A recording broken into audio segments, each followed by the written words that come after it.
Dez is so hyper-emotional and is so quick to create enemies, I think he is delusional. He's just not as effective as he once was. And he's not that old. But sometimes Dez, at 29 years old last year, looked like he was 35 years old. And I know that Dez wants to make this into some type of war against the Cowboys. I know that Dez has said, I want to play the Cowboys twice a season. Man, look, the fact is, grass isn't always greener.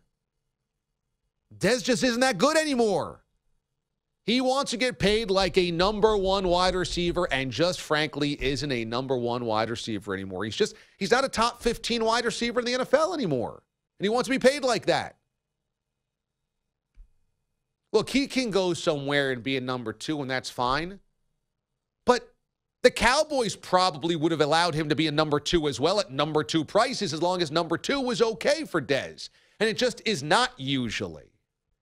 Dez has gotten this far because he's emotional, he pushes himself, he's obviously athletic, he's got a desire. Those are all good qualities to get him to where he was. And we know how bleeped up his childhood was. So just getting here is a miracle in some ways. But Dez wants number one money. He was number one targeted last year, and his production wasn't good.